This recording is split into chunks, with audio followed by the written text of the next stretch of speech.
안녕하십니까. 오늘 소개해드리고 싶은 책은 조선의 여성들 부자유한 시대에 너무나 비범했던 이란 제목의 책입니다. 이 책은 박무영, 김경미, 조혜란이 지었는데 2004년도 돌백에서 나왔고 모두 349쪽 정도 되는 책입니다. 내용은 대충 그들의 시대에 태어나 나로 당당히 살았던 여성들의 목소리를 들려주고 싶다라는 데서 출발했던 책입니다. 그래서 여성이라는 조건 속에서 어떻게 사람으로 살아갔는지 또 그 다양한 방식의 싸움과 인내와 고통과 환희를 이야기하는 책이기도 합니다.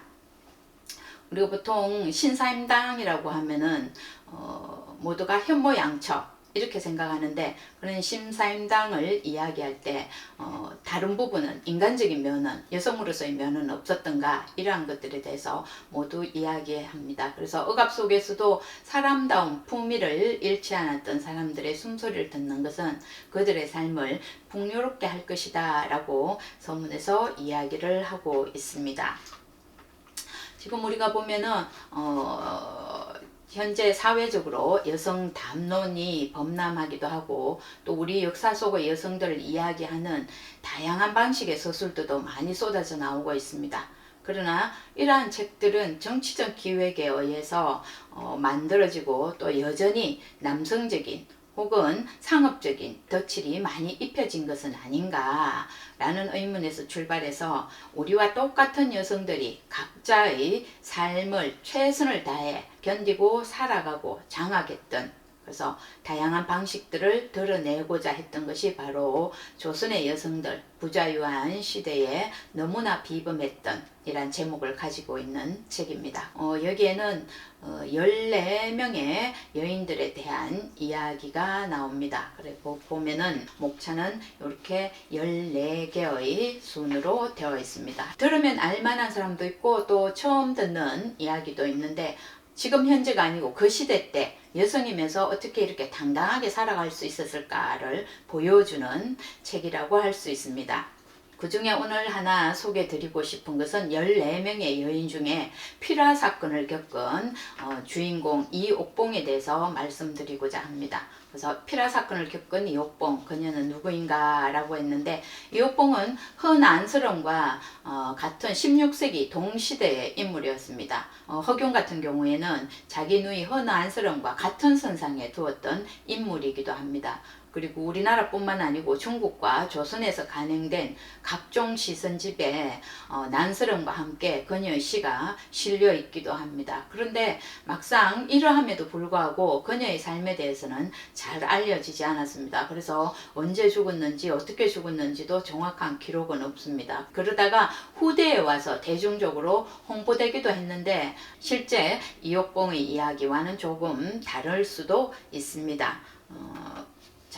여기에 보면 내 몸을 꿔서 내가 고르리라고 했는데, 이 이야기는 무슨 이야기냐 하면은, 이옥봉 같은 경우에는 어렸을 때부터 글에 대한 재주가 아주 많았다고 합니다. 그래서 아버지가 또 서녀이긴 하지만 아버지가 굉장히 이뻐해서 옥봉의 자질을 높이 사서 뭐 책이라든지 또 뭐 붓이라든지 여러 가지들을 많이 사서 그녀의 재주를 높이 사서 계속 할 수 있도록 해주었답니다. 근데 나이가 들어서 이렇게 이제 결혼을 시켜야 되는데 마땅한 사람이 없어서 고민을 하고 있었습니다. 그렇다고 정실딸이 아니어서 정실 가문으로 보내기도 힘들고 결국 다른 집에 소실이라든지 뭐 이렇게 갈 수밖에 없는데, 그 고민을 하는 것을 보고 옥봉이 이야기하기를 결정은 내가 하겠다. 그래서 차라리 소실로 가겠다. 그러면서 내가 진심으로 존경할 수 있는 사람, 무엇보다 내가 쓴 시를 알아줄 수 있는 사람에게 가겠습니다 하고 아버지께 말씀을 드렸습니다. 근데 이때 옥봉은 아주 단호하게 아버지께 말씀을 드렸습니다. 그래서 어쩌면 평범한 여인의 삶보다 그녀 자신의 재능을, 소실살이의 서러움을 견디는 것이 훨씬 더 좋을지도 모르겠다라고 아버지도 허락했습니다. 그래서 이때 옥봉이 원했던 사람은 조원이라는 사람이었는데, 이 조원이라는 사람은 어렸을 때부터 신동으로 또 동네에서 효자로 이름이 났던 사람이라고 합니다. 물론 장원급제도 했고 그 당시 유명한 이러한 선비들과 같이 교류도 했던, 그런데 부인이 있어서 소실로밖에 갈 수가 없었습니다. 그래서 서녀니까 정식 중매장의를 넣을 수가 없어서 이제 아버지가 직접 가서 이 조원에게 이야기했더니만 한 칼에 거절을 했습니다. 저는 소실 따위는 두지 않겠습니다 라고 이야기를 하고 말았습니다. 이제 누구를 찾아가느냐 하면은 이 조원의 그러니까 장인을 찾아갑니다. 장인을 찾아가서 여차한 이러한 일이 있다라고 이야기하면서 내 딸을 여기 소실로 받아주면 안 되겠느냐라고 얘기했습니다. 그랬더니 다음날 이제 장인이 여기 조원을 불러서 소실로 맞아들이라라고 얘기했습니다. 그래서 조원에 소실로 들어가게 되었습니다. 그래서 뭐 남편 대신 시도 짓고 여러 가지 있었는데, 이제 이 한편의 시가 그녀를 영원히 내치게 되었습니다. 이것은 어떤 일이냐 하면은 옆집에 어떤 사람이 살았는데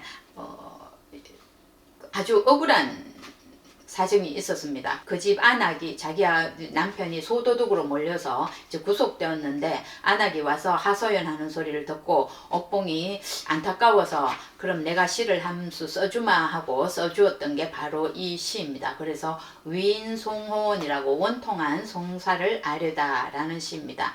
세수할 땐 물동이가 거울이고요, 머리 빗을 땐 물이 기름이죠. 첩의 몸이 직녀가 아닐진데 낭군이 어찌 견우일까요?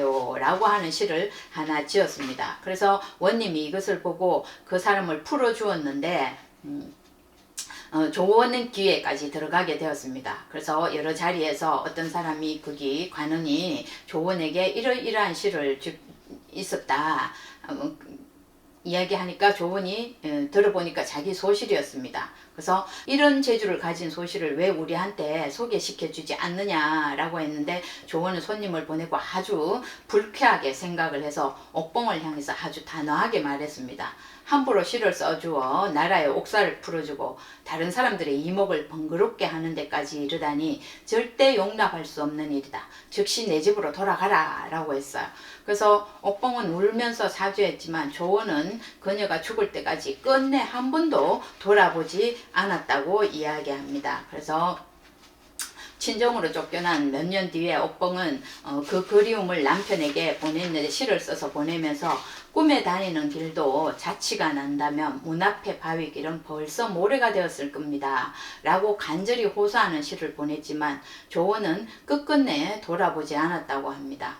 그래서 이 옥봉 행적에는 옥봉의 마지막에 대해서 뒤에 임진왜란을 만나서 이 시가 마침내 저리에 죽었다 라고 하고, 뒤에 다시 어지러운 전쟁통에 정절을 보존했다 라고 간단히 기록하였습니다. 그러나 그 더 이상 자세한 설명은 없었습니다. 결국은 옥봉은 살아생전에는 못 가고 죽어서 그나마도 저리를 지켰다 라는 그걸로 겨우 여기에 한 줄 기록이라도 남아있게 되었습니다. 그래서 이 책은 조선의 여성들 부자유한 시대에 너무나 비범했던, 여기에는 앞에서 보였던 이런 14명의 여인들에 대한 이야기, 우리가 몰랐던 인간으로서 겪어야 했던 그러한 이야기들이 있으니까 한번 읽어보시면 좋겠습니다. 감사합니다.